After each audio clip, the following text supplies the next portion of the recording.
Bonjour tout le monde, je suis contente de vous retrouver aujourd'hui pour une nouvelle vidéo. On va parler encore de grossesse. Alors je m'étais arrêtée la dernière fois, donc à la fin de mon premier trimestre. Et là du coup on va entamer le deuxième trimestre. Je suis contre mon oreiller parce que clairement là je suis bien dans mon 7e mois de grossesse. Et là j'ai pas mal de douleurs, donc un peu compliqué de rester assise sur une chaise ou un tabouret. J'ai oublié des petites choses parce que voilà, je pense que comme tout le monde j'ai la petite neurone de grossesse qui fait que j'oublie pas mal de choses. Donc fin du premier trimestre, j'avais recommencé à avoir donc des douleurs au niveau de mon col et j'avais commencé à avoir déjà des petites contractions. Ce qui fait que j'ai eu en fait quelques jours après le 31 décembre, donc en gros première ou deuxième semaine de janvier, j'avais un rendez-vous gynécologique. Et j'avais eu juste avant déjà un rendez-vous chez un éthiopathe parce que voilà, j'avais mal aussi un petit peu au niveau du dos, du sacrum, parce que j'ai mon sacrum qui n'est pas droit. Donc ça commençait déjà un petit peu à travailler dessus, plus les contractions. Un petit mélange quoi. J'avais déjà parlé de prendre l'avion en fait avec l'éthiopathe, sachant que le voyage était pour l'Australie. Et il y avait pas mal déjà de facteurs à ce moment-là, si vous resituez bien au niveau historique. Il y avait pas mal de feux qui se sont produits en Australie. Ça a été quelque chose d'horrible là-bas qui s'est passé. Nous, on devait en fait aller dans la famille australienne chez qui j'ai fait fille au père il y a plusieurs années de ça maintenant. Brisbane en fait a été à peu près épargnée, mais vraiment tout a brûlé autour.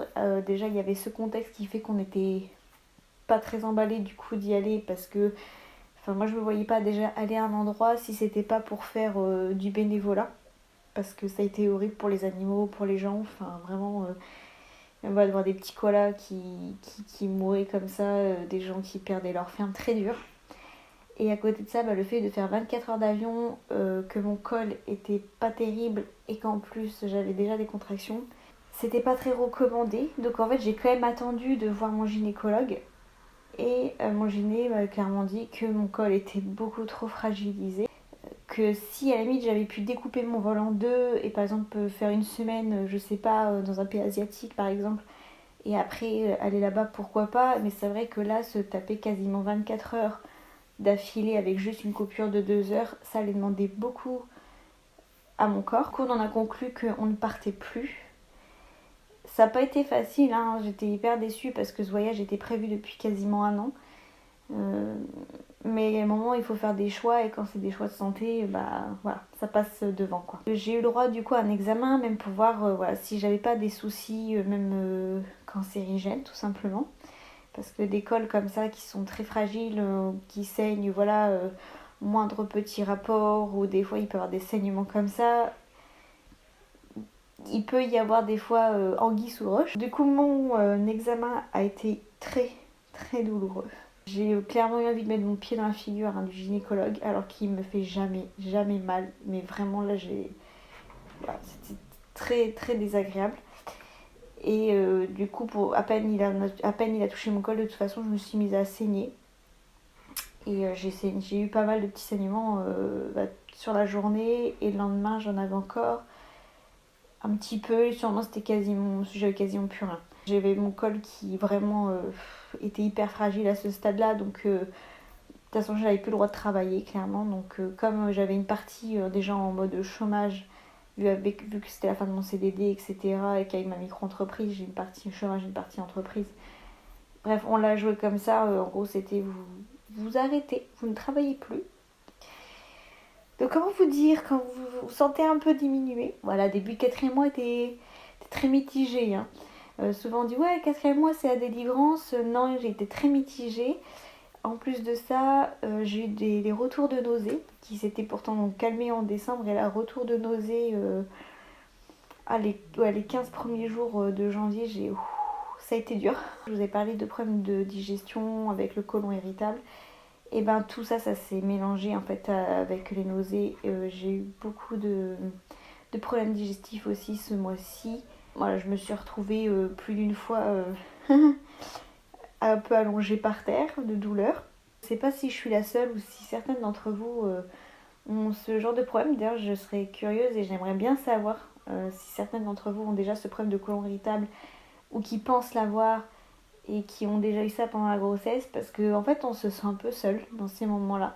On a l'impression d'être un peu isolé dans notre truc, parce qu'on sait que forcément quand on est enceinte on peut avoir des problèmes de digestion, etc. Mais quand vous avez ce problème-là de base, ça prend des proportions et c'est incontrôlable en fait. T'es pas en forme. Et puis en fait en quelques jours ça s'est commencé à se calmer. J'ai repris de l'énergie, je me suis sentie mieux, prendre un peu de force, tout ça, bouger, etc. Et moi j'étais en forme parce que c'est vrai que la période janvier-février et tout ça a été... Je sais pas vous comment était votre début d'année, nous on a eu beaucoup de poids sur pas mal de choses, des voitures en panne, projet maison qui tombe à l'eau, je vous avais dit. Mon mari et ma fille ont été malades pendant je sais pas combien de temps. Je sais pas si ça peut avoir un lien avec le coronavirus aujourd'hui, je ne pense pas quand même. Mais en gros, ils étaient malades. Je pense qu'ils ont été malades quasiment un mois, quoi, clairement. Et d'ailleurs, je me dis, malgré mon côté côlon irritable, digestif pourri, par rapport à ma première grossesse, cette grossesse-là, bon, je touche la peau de singe parce que c'est pas fini, mais je n'ai pas été malade, c'est-à-dire je n'ai pas chopé quoi que ce soit. Donc j'étais là quelque part pour tenir la barque quand les deux étaient malades, parce que finalement c'est moi qui faisais tout. Et en plus mon mari s'était bloqué le dos aussi. Enfin, on a eu une poisse internationale sur franchement un bon mois, presque même 2 mois facile. Et je me dis heureusement que finalement moi j'étais bien physiquement. En gros tout ça s'est passé avec 4e, 5e mois. Et du coup dans le 5e mois on a appris aussi que bébé était positif. Et que moi du coup je suis de résus négatif. Donc forcément j'ai dû avoir après au 6e mois une dose d'Europhylac. Donc ça je pourrais vous en reparler si vous voulez. Il y a des filles qui connaissent, d'autres pas. Ça permet à vos globules d'oublier le fait qu'il y a eu un résus différent. Et que ça permet à votre corps de ne pas attaquer l'enfant, parce qu'en fait si vous voulez une autre grossesse, en fait vous tuez votre fœtus, clairement c'est ça. C'est pas très jojo, mais au moins on sait d'où ces choses-là peuvent venir et pouvaient venir à l'époque où tout ça c'était pas connu. Donc mon 5e mois aussi forcément, donc j'étais bien et j'ai pu faire une gender reveal, puisque c'est aussi ce que je fais moi comme boulot. Alors j'en ai fait une petite parce que c'était... Voilà, nous on voulait pas faire un gros truc. On n'avait pas toujours la tête à ça finalement. Mais on s'est prêté au jeu, donc on a eu voilà notre famille qui est venue. C'est ma belle-sœur à qui j'ai remis l'enveloppe. Complètement oublié de filmer et tout, enfin on voulait faire un truc bien, on est complètement zappé. Et on avait fait voilà que plein de ballons noirs opaques, donc pas qu'un seul mais plusieurs. Et le but était de péter les ballons avec des petites fléchettes. Et c'est sympa parce que en fait jusqu'au dernier ballon, nous ne savions pas si c'était une fille ou un garçon. En fait, on avait réussi à casser tous les ballons vides, et on avait cassé 2 roses et 2 bleus.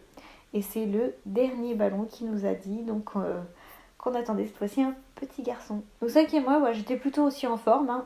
J'ai eu quelques saignements de nez, parce que ça j'avais eu à ma première grossesse, mais vraiment beaucoup pour ma première. Là j'ai de temps en temps, je saigne un peu du nez, mais c'est pas méchant, c'est vraiment quand je suis fatiguée ou que j'ai trop le nez pris, parce que cette grossesse c'est pareil pour l'autre. J'ai vraiment, après bon, j'ai un long nez, tendance à être très souvent bouchée. Donc même la nuit des fois je me réveille parce que j'arrive pas bien à respirer, ça me gêne beaucoup.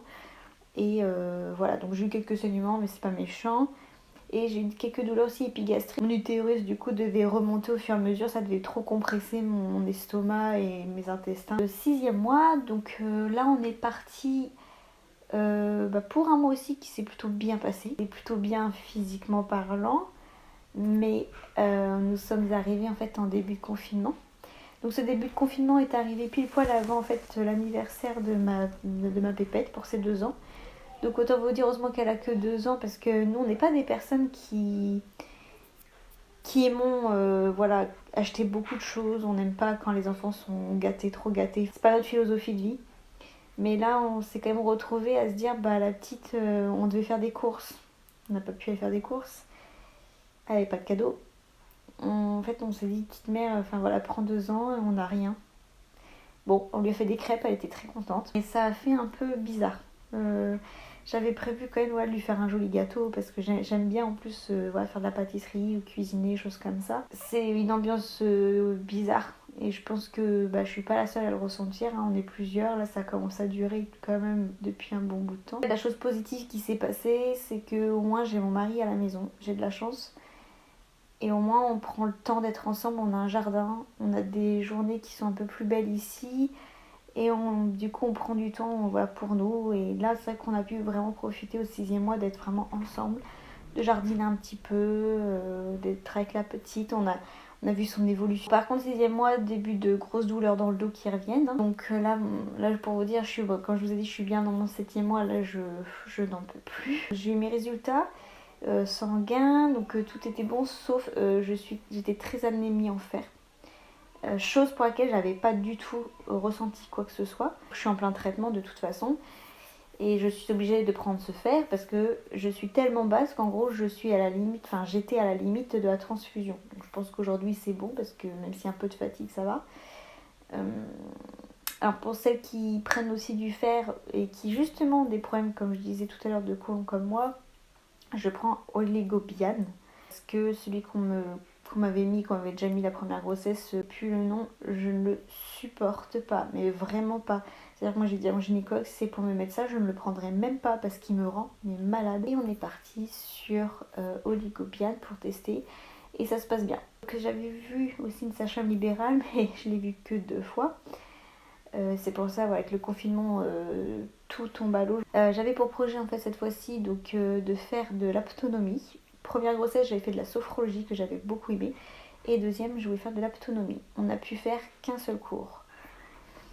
Nous avions aussi pris un rendez-vous avec elle qu'on a fait, c'était juste avant le confinement et c'était pour parler de projet de naissance. J'avais un projet de naissance en plateau technique. En gros c'était pour être qu'avec la sage-femme. En gros, éviter le corps médical, être sur un plateau technique dans un hôpital, mais vraiment être isolé, quoi, en nature, sans péri. Je voulais voir quelque chose de très naturel et très intime. Avec ce confinement, tout est tombé à l'eau. Donc en fait, je fais une autonomie, j'ai pas de plateau technique, j'ai rien aujourd'hui. Je me dis, je suis contente que c'est une deuxième grossesse et que je connais déjà tout ça.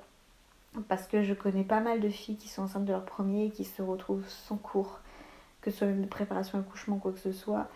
Et j'imagine que c'est pas facile. Compliqué, il y a des choses comme ça qui sont tombées à l'eau et j'avais vraiment envie même de faire de l'autonomie et tout avec mon mari.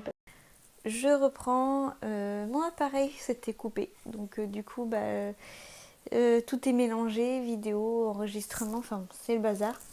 En gros, clairement, je disais que j'étais déçue de ne pas pouvoir faire l'aptonomie, tout ça, parce que mon mari avait loupé quasiment toutes les échographies dues à son travail.